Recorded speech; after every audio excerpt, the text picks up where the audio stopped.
All right, so let's do a craniotomy. Let's fucking drill deep into the skull of the process behind conviction and why, paradoxically, ironically, when you have the deepest core belief rattling in your bones, you are most likely and most susceptible to not following through with it. Because here's what happens. And trading and investing is a great example because there's many horror stories of a guy who knows exactly what's going to happen. He's ready to execute on a big trade, big proposition, big investment. Knows, just divinates the future. But then starts shopping around subconsciously, trying to find 100 motherfucking reasons for why not to pull the trigger. And it's this thing, it's this metaphysical thing in life where when you hold the strongest conviction and belief on a certain topic, you will build, you will build and create 100 doubters, 100. You'll start shopping the idea. You'll let other motherfuckers talk you out of it, tell you you're insane, tell you it's crazy, tell you to switch sides, go the opposite direction. You will create this. You will create this. And what I think it is, fuck, I don't think it is. What I know it is, it's this herd instinct. It's this herd instinct. It is so challenging to actually be at the tip of the spear and go against the entire world on a proposition because it's against nature. You understand? There's this herd instinct where when people know something to be true, that's when they fucking hit the research reins the heaviest. That's when you start fucking talking to your buddies about it and they're in your ear and they're like, nah, nah, nah, don't do that. And they knock you off it. How many of you know for a fact that something was gonna happen and you queued up all your dough and you were ready to fire missiles on a proposition that you knew was gonna pay off and you let some other motherfucker tell you what to do and knock you off the proposition? How many times has that happened? We've all experienced it. It's one of the most brutal fucking experiences to sit through. I've always regretted taking somebody else's advice when it comes to executing for high stakes. Always. Even if they were right, I have a samurai mentality. I'd rather fucking die on my own sword every day of the motherfucking week than get knocked off a position because you listen to some other motherfucker. You know, everyone says the market is PvP. That's got to be the biggest fucking myth I've ever heard. The market is you versus you. The market is the hardest thing on planet Earth to beat is the market. It's the hardest thing on earth to beat because it preys on all these primal forces in you. It preys on all of them. It tests your character, tests your weakness, tests your strengths. It's going to expose your vulnerabilities. You know what I mean? You're gonna find your Achilles heel very quickly when you test yourself in any kind of market. And I'm not talking just trading. Any volatile market that you're playing in, it's you versus you. Nobody else has any fucking dictation but you. And we see this over and over and over again. People get clapped with their convictions because they want to peg. Ultimately, people want to be able to peg a loss on somebody else's influence. That's why when it's you versus the world, when you're doing anything that's avant-garde or at the cutting edge, it's extremely challenging to stay in that position because it's no man's land. You're in a barren desert. You're in a barren oasis. And there's nobody there to save you because conviction, holding true to a belief and then acting on it, is one of the loneliest places you can be in life. It's extremely lonely when everyone's in your ear telling you it's not possible and you cannot do what you know for a fact you can. So everybody ends up folding and buckling at the knees because it's like, if I lose, I can just peg it that I got fucking suckered this time. Someone else fucking talked me out of it. And I'm telling you, over and over and over again, that samurai mentality of dying on your own sword, that shit's always gonna get you through. That shit's always gonna get you through. Nobody else can pilot my machine. You know what I mean? That's not how life works. And it's amazing how when you have the most conviction that you'll ever have in your entire life, like I just said, magically 100 experts come out of the woodwork. 100 experts on why you can't make happen what you think is gonna happen. They just start fucking teaming. They start coming out of fucking wormholes and portals. And it's because subconsciously you're looking for it. It hurts to be right. It hurts so bad to be right. I don't think motherfuckers understand the responsibility of winning and the pressure that it actually takes to fucking win and succeed with your conviction.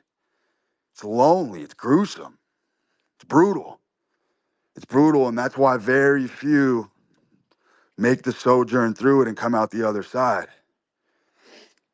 You know, speaking of markets and life in general, everything in life is about a run.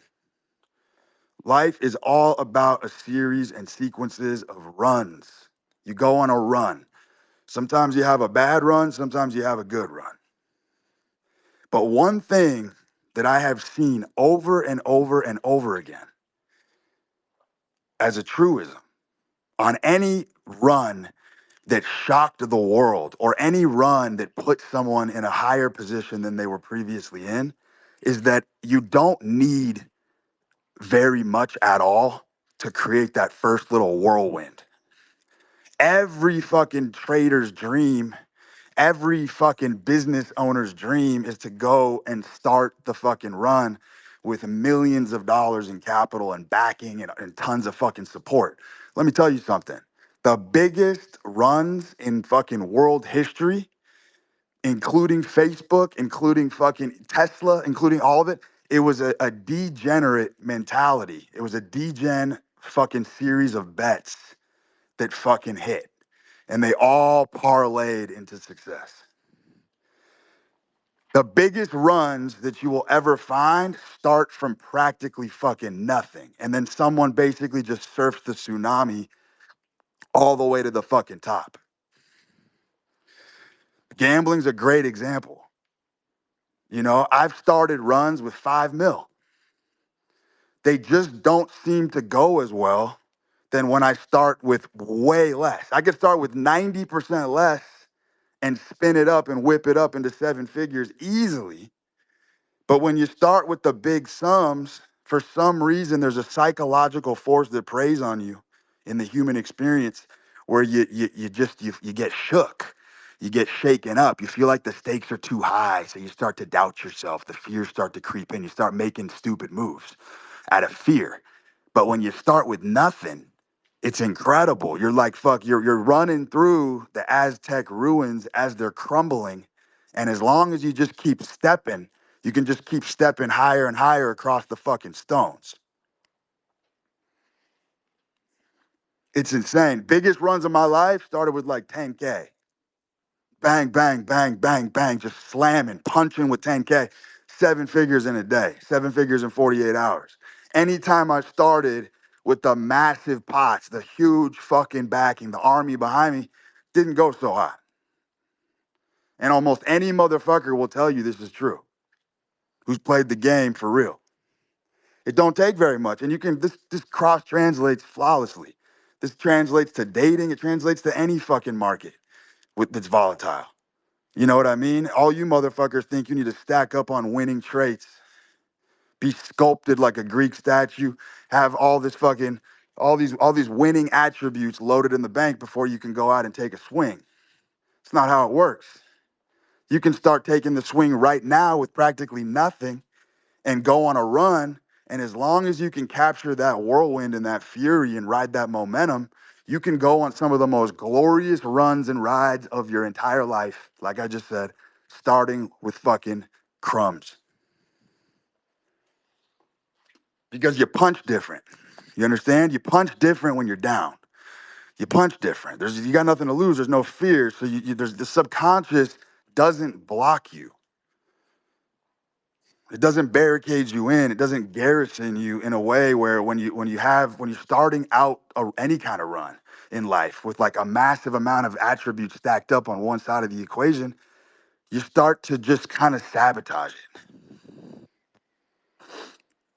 And so all the glory runs in your life all started from practically zero. You didn't need much resource at all. All you needed was a little bit of grit and tenacity and resilience and guile, and it would be enough to get you through. It's all about surfing the momentum. The tiniest little mechanisms and levers just have to kind of spin. That's why I said it's scientifically impossible not to make it as a man.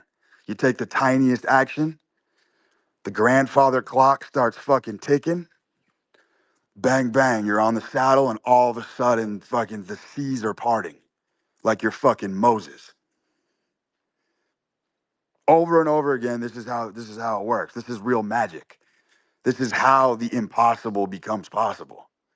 It's just taking that first little step without the anxiety of wondering if you're good enough. You're always gonna get the best fucking divine benevolence and gifts when you have nothing. When you have nothing. And this is why recently I've pondered on this. And this hit me. I think God is female. God, whatever force in the universe, is fundamentally female in nature. And the reason why I believe that is because, look, there's a very weird function in life where when you are blessed with miracle after miracle after miracle, and the universe will give it to you. It'll give you miracle after miracle after miracle, and you disrespect those miracles. Spit at those miracles in the face. They just keep coming. They just keep coming. If I could tell you how many examples of people I know that are so goddamn blessed, they get miracles coming out of the blue every day when it looks like they're dead. Boom, another miracle hits, uplifts them. They had zero regard or appreciation for the miracle, and the miracles just keep coming. Like the worse you treat, the worse you treat the miracles, the more they come back in spades. You know what I mean? The more God loves you, the more disrespectful to the miracles you are, the more God loves you. Just like a fucking woman. Just like a fucking woman. It's a female mechanism. It's inexplicable, but it's fucking true. We all know people who spit in the face of the miracles they've been given over and over again, and they just keep coming. They just keep coming, and it's very strange. The motherfuckers who stop and really, really suck it all in and are constantly in that fucking place of just really fucking enjoying the gratitude. Those motherfuckers get like miracles like once every 2 years. It's because fortune favors the bold. Fortune favors the bold. God loves a motherfucker who's willing to clash antlers and create sparks. You know what I'm saying? I don't make the rules. I'm just observing them. Let's take a question. Oh, I was going to talk about vitality too.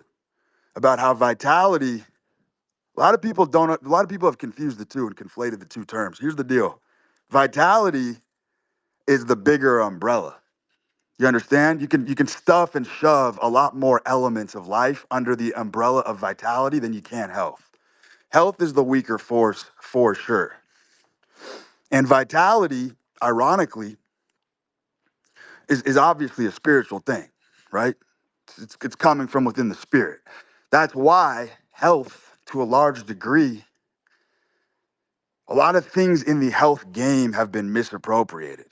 Because just having a strong, robust, healthy shell doesn't necessarily mean that you have vitality. Doesn't necessarily mean that you have vitality whatsoever.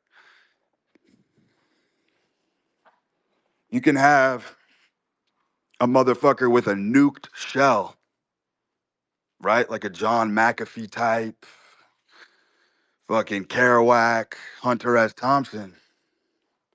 And these motherfuckers just seem to be embalmed and entombed in some kind of immortality because they just don't fold and succumb to the ordinary pressures of life.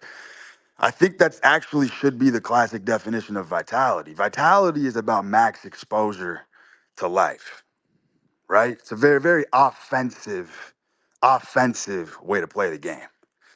If you go all in on vitality and chase experiences. If you chase experiences, and a lot of the experiences that don't actually equate to material success, funnily enough, are what make you a man. A lot of the things that you've been exposed to,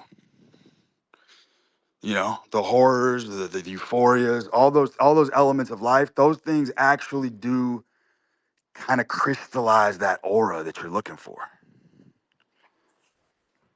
That's how it works. And so, you know, I find it to be very cringe beyond belief looking at motherfuckers just stocking up on just pure health and just looking for supplements and the next molecule that's going to change your life. It's not how it works, buddy. Nature is way too fucking crafty and clever. Nature's too shifty. You cannot hack your way around vitality. You can load up on all the fucking health you want and not do a goddamn fucking thing. You can slice papayas on whatever island you want to travel to. You can fucking walk barefoot. You can do the 40-man march in Hawaii for all I care. You know what I mean? You can fucking hike the fucking volcanoes and drink mineral rich water at the top of Kona. You're still not moving the needle like a motherfucker who's exposing himself to the entire elements of life, the good, the bad, the ugly. Men do not have a vested interest in protecting their bubble. Do you understand? That's a new age bullshit proposition that's come down the pike in like the last 20 years. Is you hear grown men talking about how they got to protect their energy. I don't hang around negative people because I want to protect my energy. What the fuck are you talking about? Man is designed to deal with all emotions. Man is designed to deal with the totality of the human experience. You're hardwired to deal with negativity, gore, the most gruesome elements of life. And if you get exposure to the entire pantheon of that, you seem to outlive and outrun and outpace everybody else. You know what I mean? And these are not tangible biomarkers. They're not tangible. There's no way to read it. There's no measurement. It's not quantifiable. And so that's why people shy away from it. That's why people shy away from it, because the clock does tick differently for the motherfuckers who have all the vital signs. What did I tell you the best vital sign for a man is? It's anger. It's anger. A man who can no longer stir up the passions of rage is not a healthy man whatsoever. And I've talked at length, and I do think it's hilarious that in the DSM, this has been wrongfully accused as being a disorder. The bipolar lifestyle for man, right? Living these very, very short manic pain cycles within 24-hour periods where you feel the lowest of lows of despair, but then an hour later you feel the highest of highs of euphoria. Motherfuckers inaccurately call that bipolar. Let me tell you something. That kind of ebb and flow, that kind of flux is the number one sign of vitality and health. Number one sign. A motherfucker who can go from one end of the emotional spectrum and fucking turn the jets on and go all the way polar end. That is a vital motherfucker. Talking about conversion of energy, right? It's the motherfuckers who are stagnant, happy-go-lucky all the time, have mono emotions, have trouble swapping, have trouble toggling. Those motherfuckers aren't healthy. Those motherfuckers aren't healthy whatsoever. You know what I mean? Man is the tempest. Everyone wrongfully says women are the tempest. Women are the storm. Man should be the rock in the storm. Nah, it's the opposite. It's the motherfucking opposite. Man is the fucking storm. Man is the storm. And if you got a good quality woman at home, she's the rock. She will come in her femininity and soothe you and calm you the fuck down when your fucking emotions are raging. That's how it's always worked. From medieval times to the dawn of man, that is how it's always worked. These types of men have always dominated every fucking arena that they've stepped into. It's a historical fucking fact, and it's on record. So offense wins the game, right? You don't have to worry about defense and stockpiling defense if you can just rain down too many points on your opponent every fucking day. All you got to do is just rain points. If you can just torch threes in the NBA, you don't need a lick of fucking defense. Just drop 150 every night. That should be the goal. Drop 150, empty the clip. I got to roll a cig and take a break. I'm going to actually bring someone up to entertain us with a question. Just got a fresh delivery.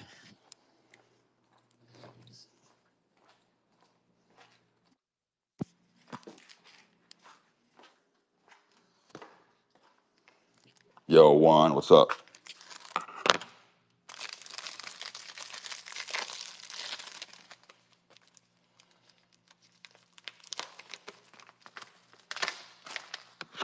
Stage fright. Let's get Nate up here. What's up, Nate? Yo, what's up, bro? I actually have a take on what you were talking about conviction. I think when you have everything stacked up, all the cards for you, I actually think that irrational conviction is the start of all innovation. Like I really think that being able to say no to all of the exterior pressures is the thing that really propels someone forward. You know, William Blake, he talked about this idea of like the fox and the lion. And the fox I see as the optimizer, and the lion is kind of the one who just goes with the flow and really follows intuition. And I think it goes back to this quote that he had. He was like, if the lion was advised by the fox, he would be cunning. Improvement makes straight roads, but the crooked roads without improvement are the roads of genius. So I think like energy itself is going to say no to everything around you. I mean, all of the external pressure that you're getting, I think is just going to turn the innovator away. I mean, I think metabolic energy is the idea. Like you were talking about flow. Like I really think that's the main thing when you have vitality, because it's really not about the health. Like health is something to burn through, and that's the metabolism idea. Like I think people see having all the resources and stacking money as something beneficial if you're really firing the shots, but if you're not flowing, that's the thing. Like you said, stagnant. So yeah, that's all I want to say. But Yeah, that's a good one. Wasn't there an offshoot of that Fox quote too?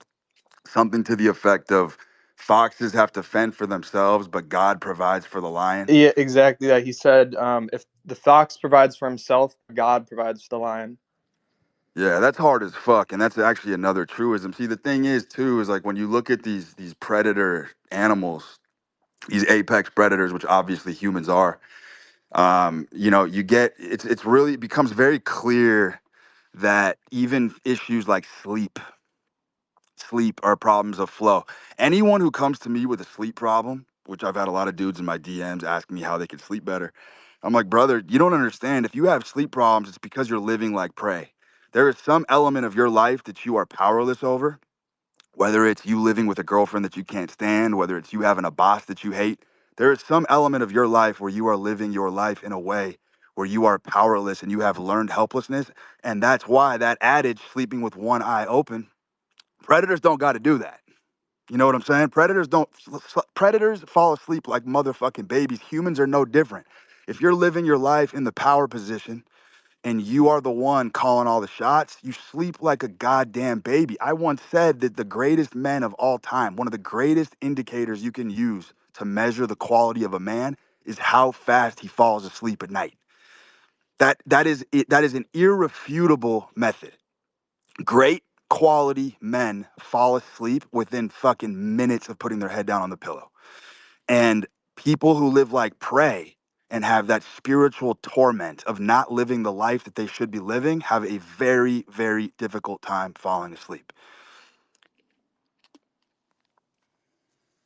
Yeah, absolutely. I think that it's funny because guys will say that you know, worrying about health is looked at as like I think you sort of talked about this before, how health is of course the base, but you always have to burn through it. You know, that's I think the thing. It's completely missed. Same thing with money.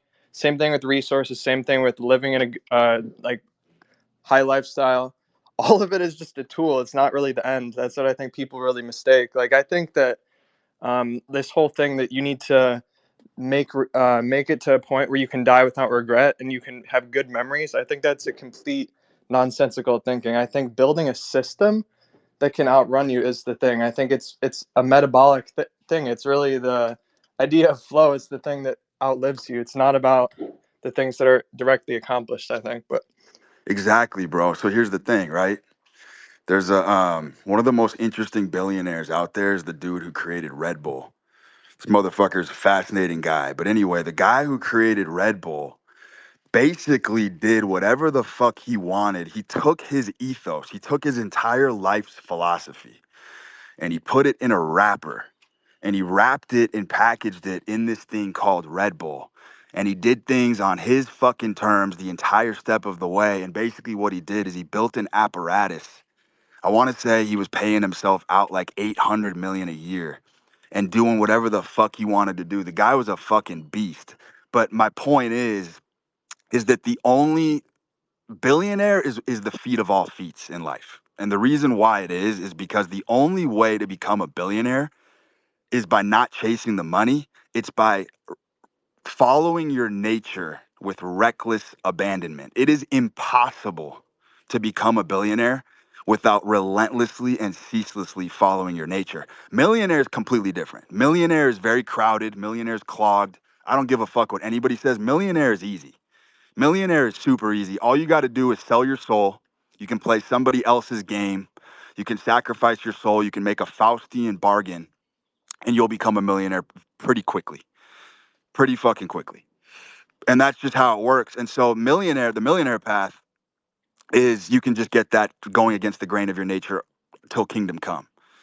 But billionaire, first of all, there's no billionaire out there who chased the money or ever fucking cared about being a billionaire. It's like I always talk about attacking your goals laterally. They fucking the force of nature inside them was so powerful that it had to be unleashed on humanity. And they basically went in and just disrupted entire fucking ecosystems because they couldn't contain the fire that was in them. Boom, accidentally became a billionaire. That's literally how it fucking works. And so it's fascinating to me when we talk about the energy thing. Those guys, like we talk shit about Zuckerberg's fizz and all that stuff, but I mean these guys are prime examples of motherfuckers who just leaned all the way into their nature. And we see what the end result of that was. The Red Bull shit's fascinating. I mean, look, all of life, like you said, is about building systems and apparatuses to outrun the deficits that you have. That's literally the entire game of being a man. If you can build a system that can protect whatever deficits you have, you can play the game at whatever stakes that you want. Whatever stakes that you want. So it's like if not trying to become a billionaire is a massive cope. It's just a cope. Like obviously none of us are gonna get there, but that's not the fucking point. It's about who you become in the process of trying to get there. I think there's this whole paradox that listening to the market or kind of going based off of the best practices, sort of this whole thing of copywriting, you got to have your fucking newsletter, you got to have all this shit that is, the standard norm. No innovator, no one that's actually creating anything gives a fuck about what's popular. They create it. It's the whole thing. It's like another thing, William Blake, he said, I must create a system or be enslaved by another man's. And that's the exact thing with the millionaire. I mean, they can have all the money, they can have all this, but they're ultimately following something that is behind. I mean, it's always somebody ahead that's feeding the best practice. That's the thing about the lion. The lion doesn't give a fuck about what's going on. They're the one that's generating. That's the whole idea of like flow. I'd think, but Exactly. They're making people scatter, and that's the beauty of playing offense. Offense is a statement that basically says, join my team or get the fuck out of the way because you're going to get steamrolled. You know what I mean? When you play offense, you make everybody else play defense. You know what I'm saying? Like one is, think about from an energy perspective, and a team that's offensive oriented in a sport, their game plan when they have huddles and meetings, they're talking about how they can impose their will on the other players. But a defensive minded team, they got to spend their entire week strategizing how to react to somebody else's plan. That ain't a good way to go through life. And they say defense wins championships. That's another fucking old adage. I think that's absolute nonsense. Like I just said, if you can rain down fire and brimstone on your opponents, you don't got to worry about defense. And so, from a video game perspective, we talk, like, if you want to fucking equate it into those terms, just you got to put all your fucking character points into offense and strength, because offense becomes your defense, right? If you can just pulverize things in your path, you don't really have to defend it. Exactly. Offense is a defense. Yeah. Appreciate it. Offense becomes a defense. Yeah, appreciate you, bro.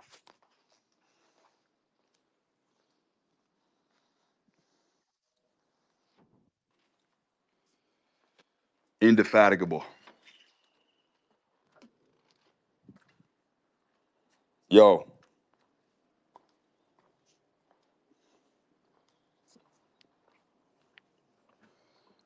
can't hear a word, buddy.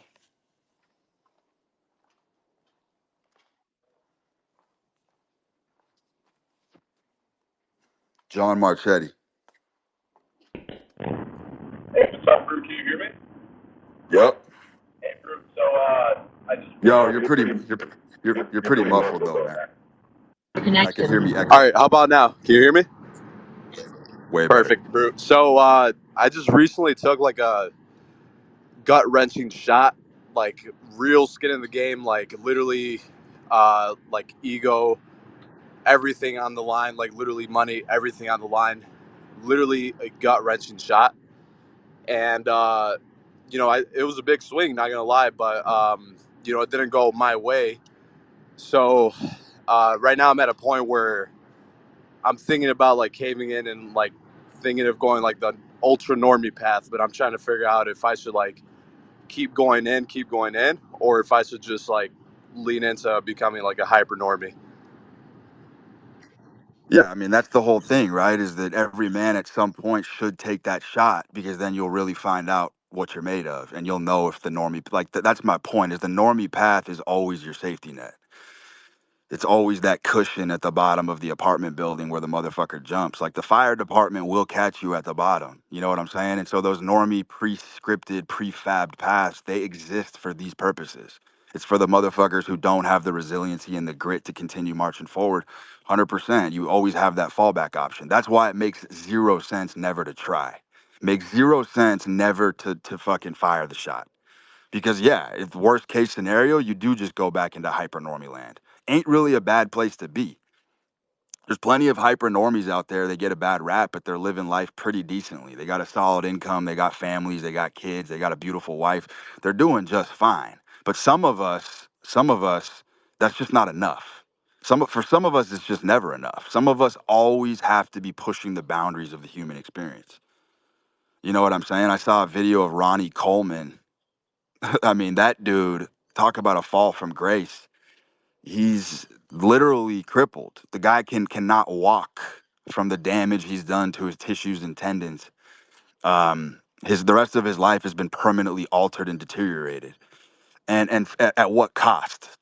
Right? Ronnie Coleman was a guy who clearly wanted to test the limits of the human experience.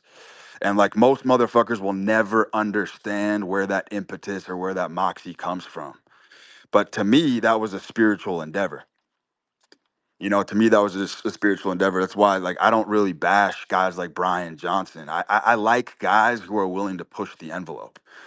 But above all else, I like champions.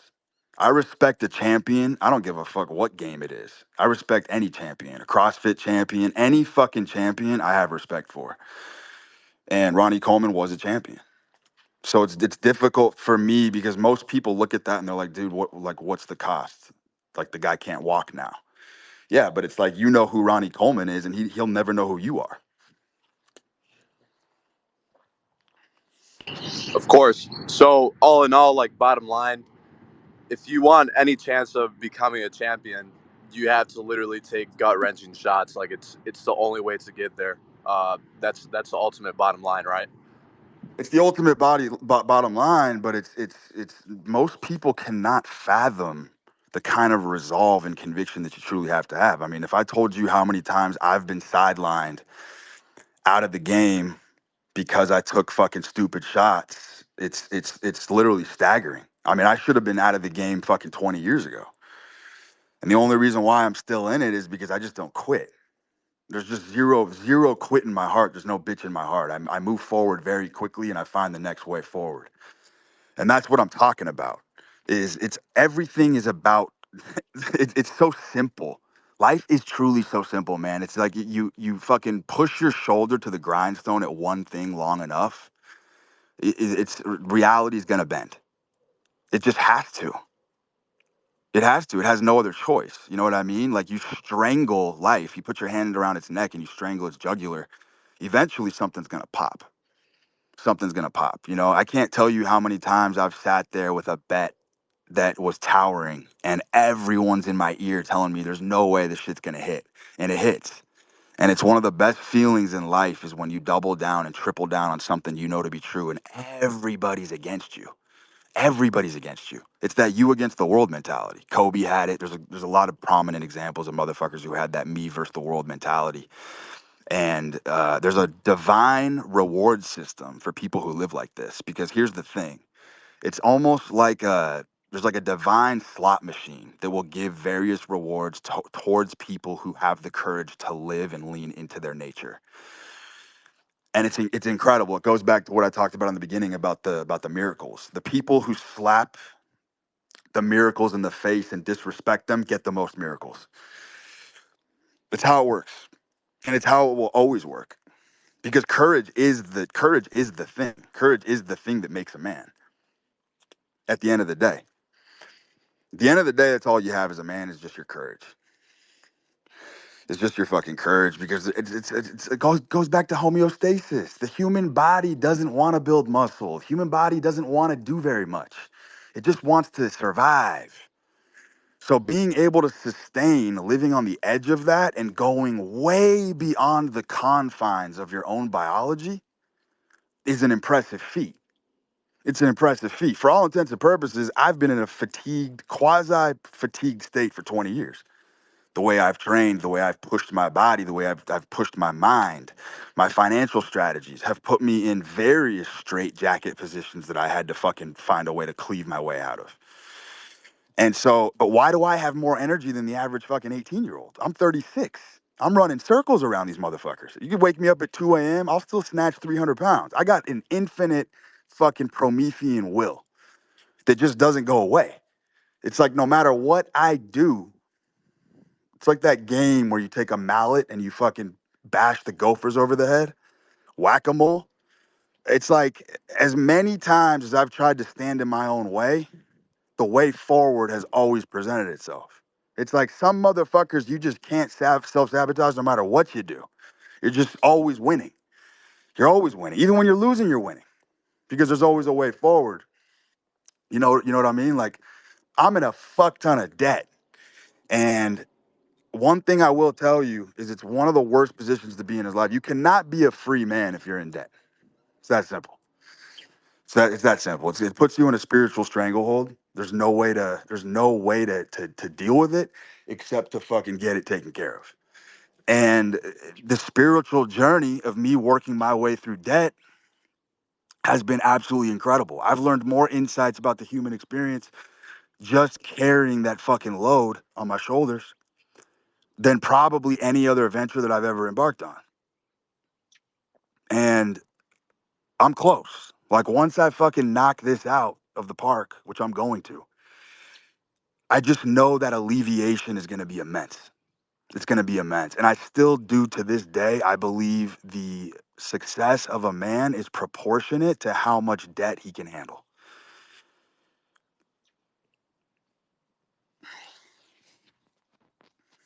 Appreciate that, Brute. That was fucking golden. You got it.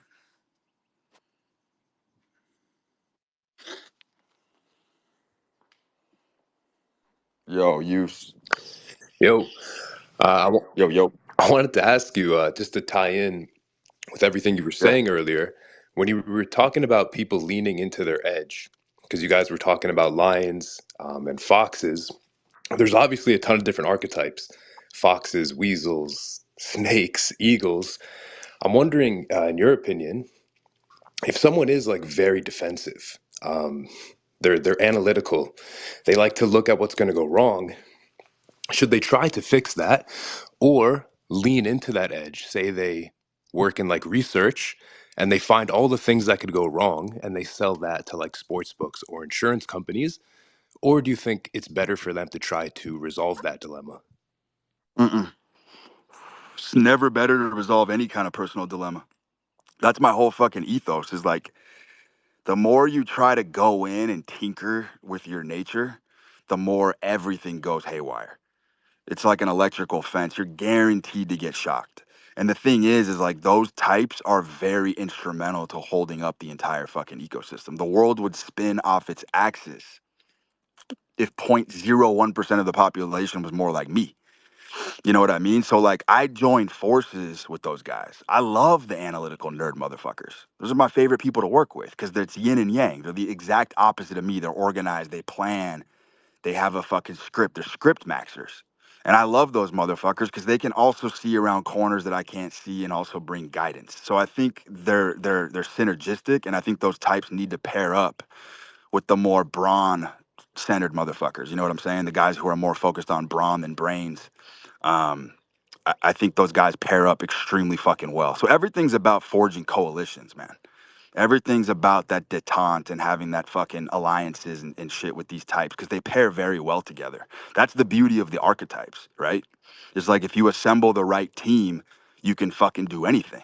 You know what I'm saying? And that's why I'm on Twitter. I'm on Twitter to develop my army because there's tons of fucking generals and colonels and lieutenants and shit that I have for guidance, guys in my ear that give me guidance as well, even though I'm fucking trailblazing. And it's just an extremely symbiotic relationship. So no, dude, I think fiddling with those types of things where you're naturally geared and oriented towards a certain path, I think that's where everything gets really, really fucking messy in people's lives. 100%. I totally agree. Also, if I can add, I really like the point that you mentioned earlier, like how Facebook kind of started as a silly thing, or how starting with small bets sort of parlay into bigger things.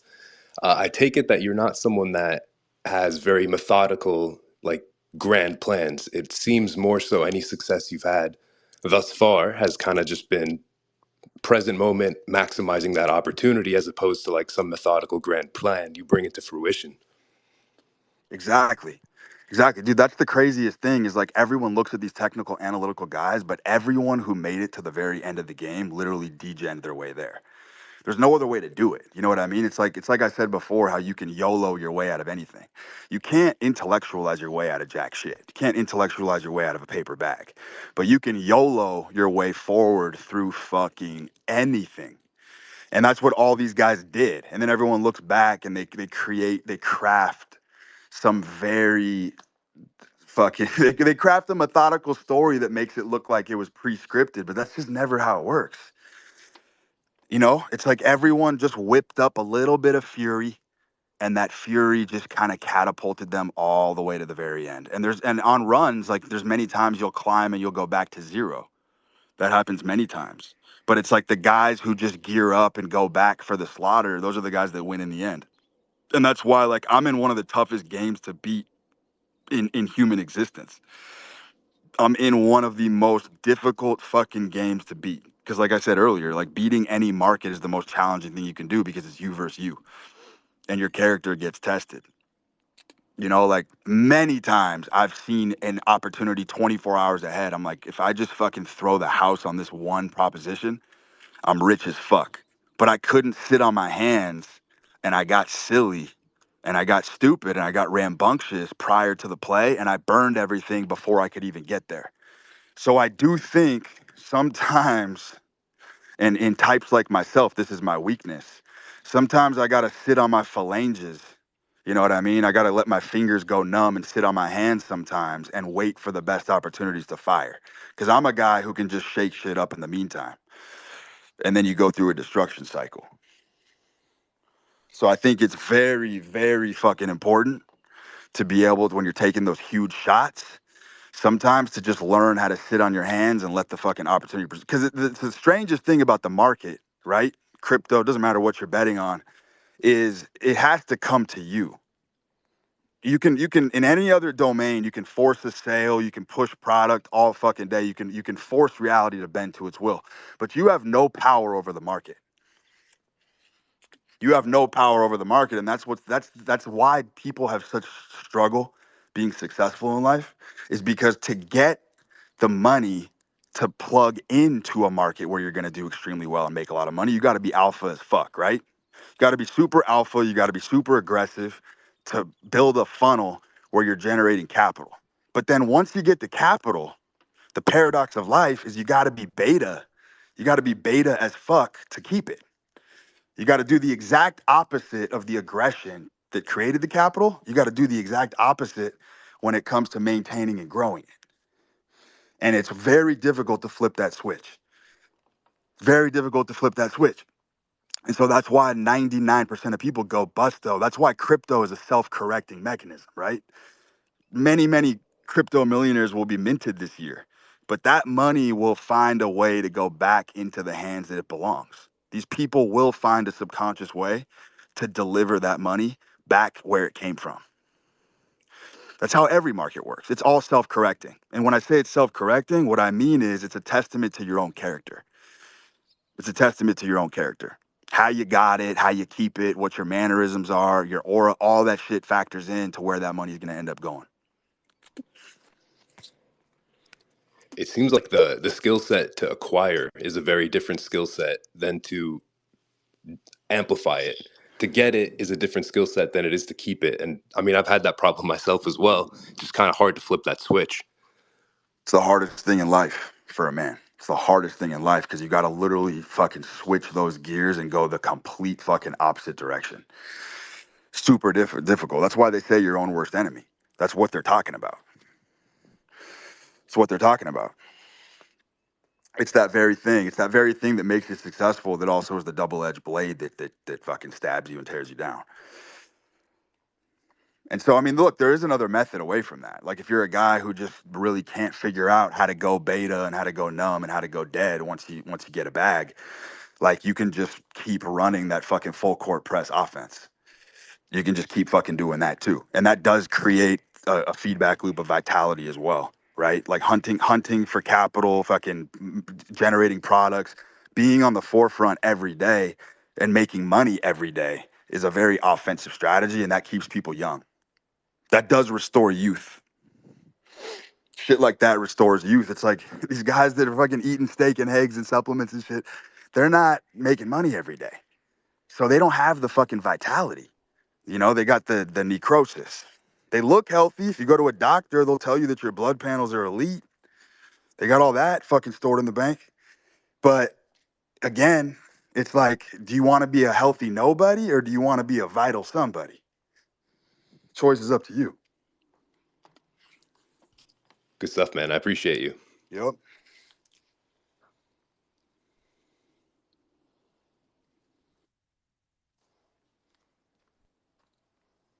Northern Andrew, what's up? What's going on, man? What's up, brother? Just had so I'm a plumber. Not often do the trades come up in these talks. So didn't want to derail the conversation, but I kind of want to get your feedback on, say you were a plumber, a tradesman, electrician, HVAC guy, whatever, and you still had the same mentality you do now on making money, but this aspect of commerce is nothing like what you guys talk about. It's relatable, right? I quit my job.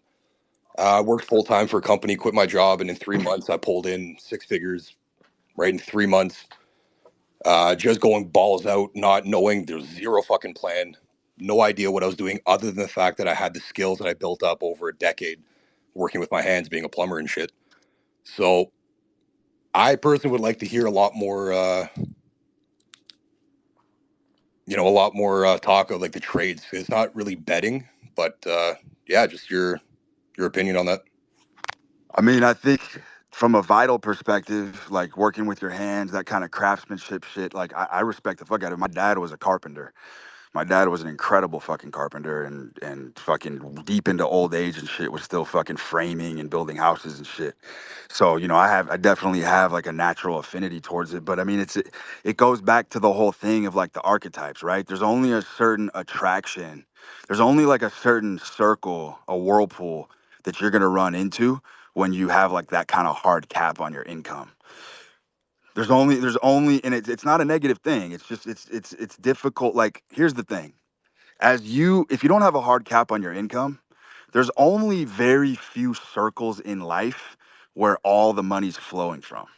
Okay, like all the big money is eddying in these very small whirlpools. And so, like, if you live a lifestyle where you're constantly ascending and there's no hard cap, you have to cross and penetrate one of those circles eventually.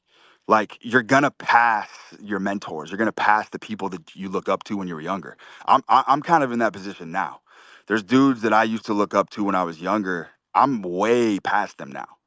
I'm way fucking past them. And so it's interesting, like, that you have to cross a certain elite group of people in order to make it big. And if you don't do that, then you're kind of hamstrung and you're kind of forced to like a certain sector of society.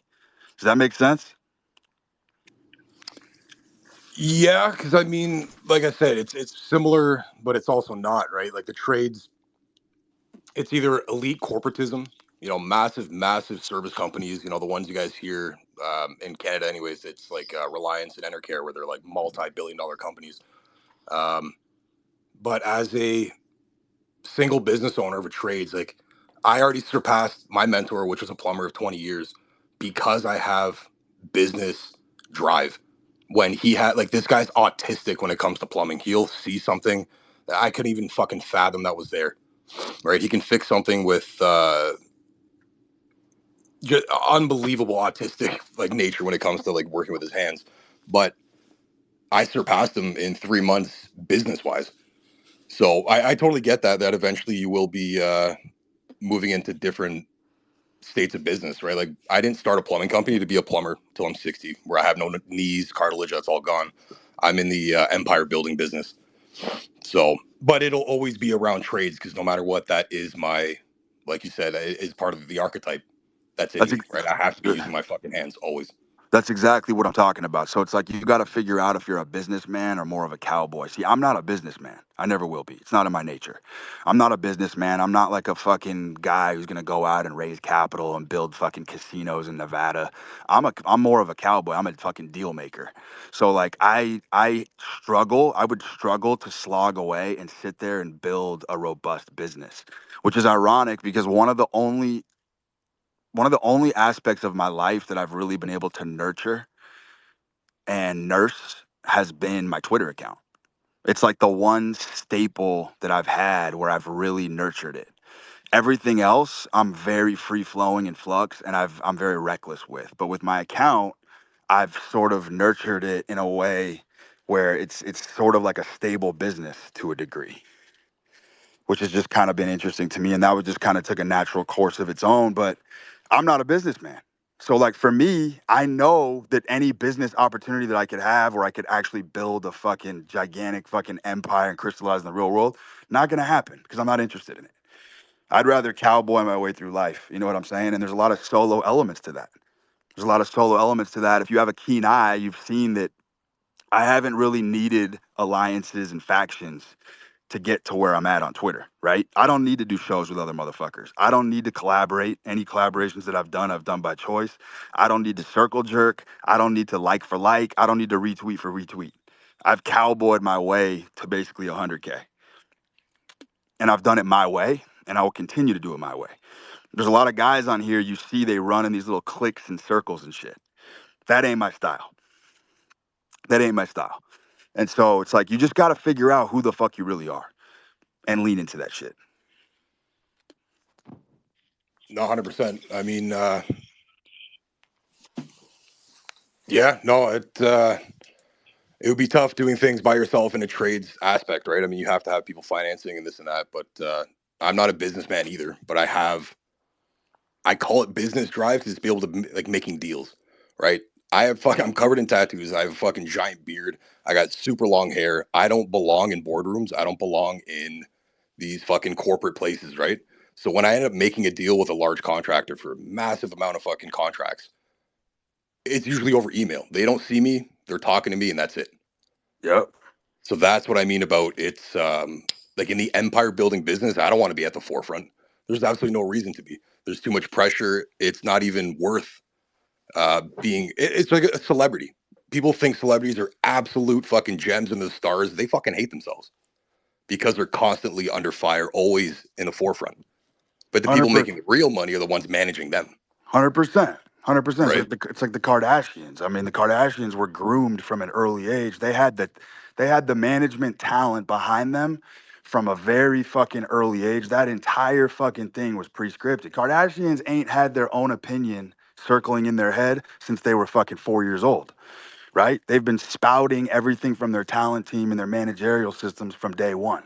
That whole empire was built meticulously off the backs of talent agents.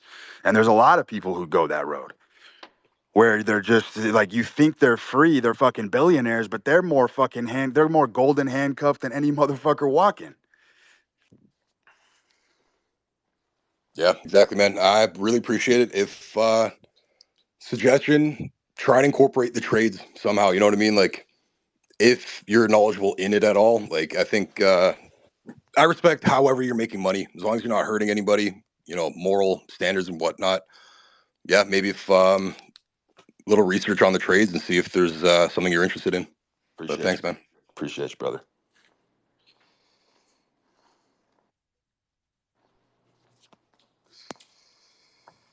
Misinformation Central. Yo, yo.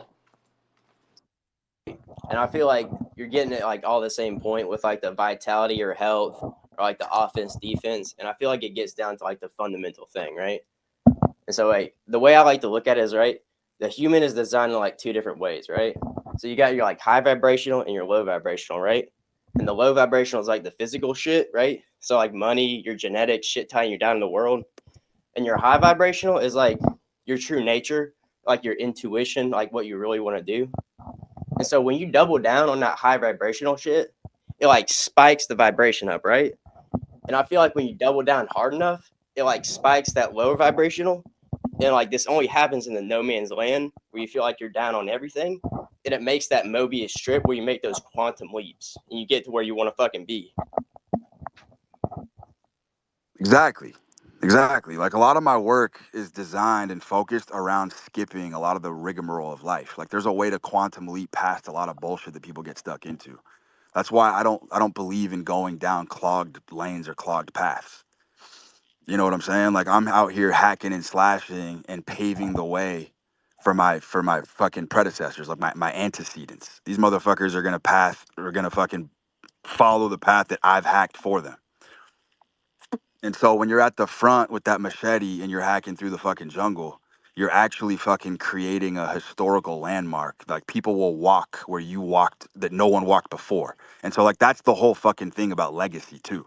Is people talk about legacy and people talk about all these different things that they want to leave behind. It's like as a man, you want to leave as big of a footprint on this place as you can before you expire.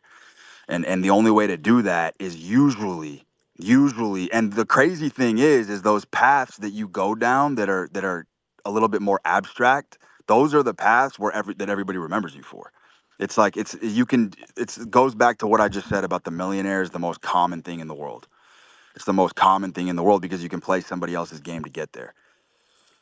And I just refuse to do. I could be so fucking set and cozy and fucking comfortable for life if I took some of the opportunities that come my way. It's not my way. It's not my way of being, and I understand that what I'm basically bargaining with is I'm trading my vitality for comfort. I ain't doing that. Yeah. There's no possibility that I'm fucking doing that. It's not for sale. It's not for sale. My vitality is fucking everything, that fucking energy that I have. And I haven't been able to figure it out yet. I think it's the most difficult question to answer in life is why do some men have this godlike Promethean energy? as opposed to others? Where does that come from? No one's really been able to give a fucking firm answer on it. But I think it's something, it's not biochemical. It's not a biochemical cocktail. It has nothing to do with hormones. I think it's something more fundamental, like probably brain structure. But some dudes just have a fucking literal indefatigable resolve. They just don't tire, they don't get quelled down, and you can't fucking quiet them. And I've never been able to answer the question as to why some have it. I have it. I have it. I'm still fucking going. I think it's your intuition and just doubling down on what your true nature is and what you really want. Because personally, I found it doesn't really matter what the fuck I do. Like, it doesn't matter if I'm playing baseball or making art or fucking even playing Minecraft or something. I do it the same way, and the more I focus on doing it my way, the more like it just seems to work out better in any field, to be honest. And I like to link it back to relationships and just like people, right? Because I would say that's my biggest like block, right? And like in 22, I was still in high school. I was focused on trying to get women and trying to make friends as hard as I possibly could. And it was just the biggest fucking brick walls. It didn't matter what I did, right? Nothing was happening. Everything was just horrible. And it wasn't until I just gave up and started focusing on what I was really good at, just like sitting in my house thinking and shit, where I just kind of happened to just get thrown these fucking amazing friends that were just like way better than any of these people I was previously trying to associate with. And those friends are now throwing me women. Like, it's fucking insane. Like, the shit doesn't make any sense. Nah, man, it doesn't. It doesn't. And it's not supposed to. It's not supposed to. When you think you have the most things figured out in life is when you're struggling the hardest. And when things are clicking, there's really no genuine reason behind it. When you're winning, there's like actually no fucking genuine logical reason for why things are happening. The whole world is built off the backs of reverse psychology. Reverse psychology is running the entire fucking show out here. That's really all I had to It's an say. I important can one. let somebody else take the floor. Yeah, appreciate you. Let's get Zerka up here.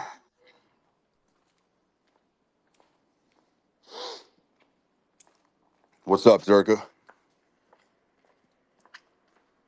Yo, I'm not Zerka. This is a page that I created like a business. I realize that. Yes, I realize that. my Get to it. my name is Alex. Yo, wonderful to see guys like you, men like you, inspiring the youth. And I would like to make a question. If you do have like a young general, a young soldier that would like to come on a podcast, because my goal is to inspire these kids to, and men in general, to act, to not be afraid of showing their faces and stand what they value, like family. My whole goal is to put together people that want to make an act. So I'm asking you if you do have like someone that you subscribe that has not made an impact yet or hasn't started yet, that would like to come on the podcast and talk about the issues that we Nah, see. bruh. Nah. Stop. We're not doing that on a live show. It's not. Let's get Christian up here. Yo, thanks for What's up, doing bro? this. I was kind of intrigued when you said that the dudes who do the best are the ones who like spit in the face of the miracles that they're constantly like blessed with, because that kind of flies in the face of what I guess you hear more regarding gratitude and all of that. Did you mean that they don't place enough importance on those things to kind of fuck the whatever's going on, or could you like just explore that more, please? Exactly. They don't recognize the miracle as a miracle, so it doesn't stunt them. It doesn't retard their growth. There's some human thing where when you place too much appreciation on the moment or what's happening, you are in quicksand. And there's some divine benevolence that happens to people who don't even recognize. They don't even have the recognition of how blessed they are. Those are ironically the guys who go the first. Look, the world goes to the ungrateful. The world goes to the ungrateful, the people who search for more when it's never good enough. Those are the people who end up with everything.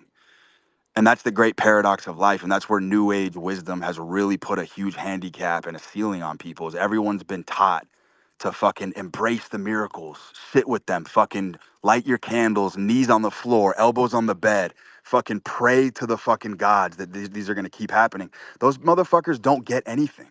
It's the people who don't even recognize. It's amazing how everything ties back and reinforces my fundamental philosophy, right?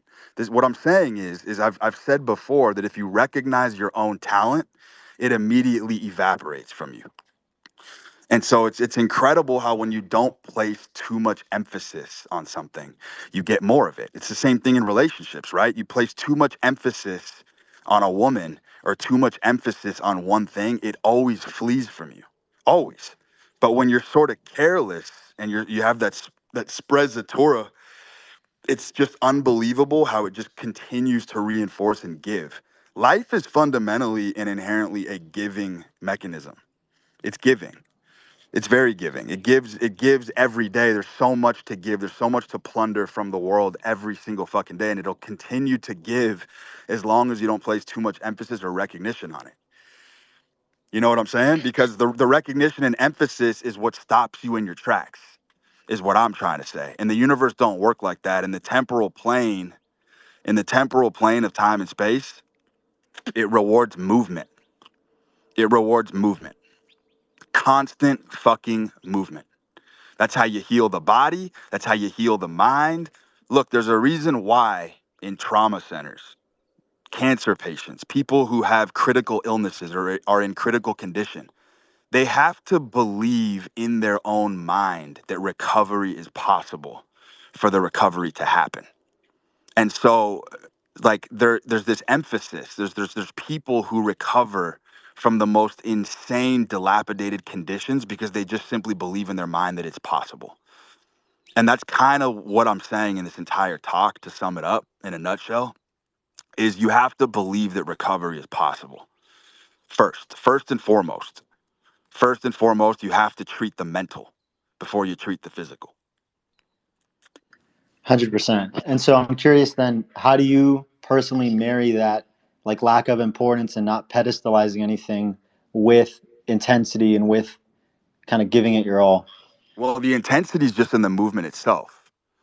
It's just in continuing to go, right? It's not getting you never want to get caught on your heels. It's like you get the Lambo, you get the girl, and then everyone starts to rest on their laurels. The world punishes that severely. There is severe punishment for people who come into rewards and then sit on them.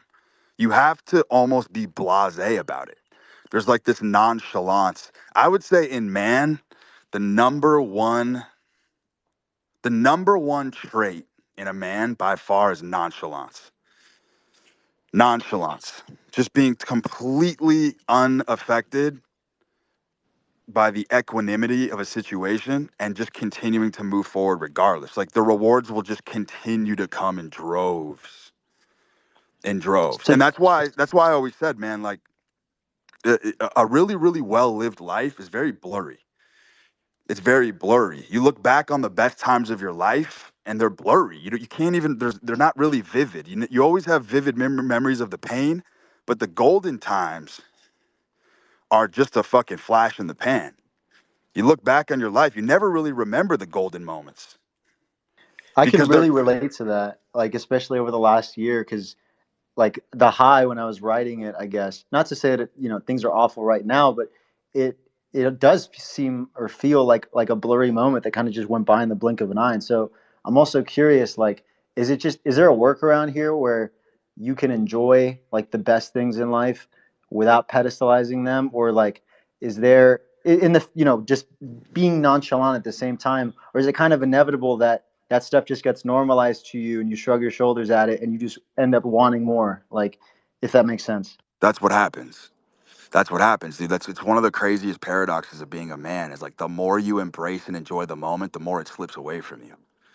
You know what I'm saying? It's crazy. This is biblical shit I'm talking, by the way. If you look in all these religions and shit, like the guys who God struggled to tame the most were his favorites. And that's just how it always works, man. It's like how it's how the Matrix and how the nature it's set up that way. It's just completely set up that way. It's like the more you discard whatever you have, the more gifts you get. It's fucking bizarre, but it's how it works. So it's like the least objectively, the moments where you should be enjoying the most are the moments that you're going to be hating it the most. Yeah. If that makes sense. Yeah, Like and I know you mentioned before you had this awesome tweet about fear of abandonment, which I kind of feel like you've answered a bit in your responses just now. Is there anything you want to add to that too? Because I was really, you said that you might make a space on it, and I was really keen to hear about that. Getting over fear of abandon abandonment. so abandonment's a trip, and what I was thinking about abandonment is I think we live in a society now where we have more people that have been fostered to have fear of abandonment more than any other society. And I think where it comes from is fundamentally, I think it all starts kind of in pregnancy now. So we'll do like a little anthropological excavation right now. Women used to have natural births before the advent of epidural. And I believe what's happened is babies that are born through the vaginal canal from a woman who had epidural, the epidural basically severs the connection, the emotional connection between the baby and the mom because you just go numb, right? Your spinal cord is completely numb, you're pain free. So now the baby needs to sense because when a baby's coming out of the canal, the baby is working with the mother. It's the first trial and tribulation that a baby experiences coming into the world is navigating that labyrinth through the canal, working with the mom, right? Their head is fucking squishy. They're fucking squeezing themselves through a very small tube. It's a very, very impressive process. So there's this quote from Carl Jung where he talks about how you come into the world is how you stay in the world. So that first travesty, that first gauntlet, that first crucible that a baby is forced to go through in childbirth, that's the first remnants and semblance of personality that's being formed in that challenge. That challenge of being born crystallizes some sort of strength and character in a baby. What happens is when the epidural is administered to a mom, which like I want to say well over 80% of pregnancies now are fucking done through epidural, that connection gets severed, and I believe that the baby experiences feelings of abandonment by losing that emotional connection to the mom because like now you got moms sitting in a fucking hospital bed fucking around on their phone and watching TV while they're giving birth. You know, They're just it's super uncanny that you say that. Maybe this is good like anecdotal data for you because I was separated from my mom at 7 days old because I had bacterial meningitis, and I was always had like a back of the napkin theory that if that had anything to do with the not the way that I turned out, but you know what I mean, the stuff that we're talking about right now.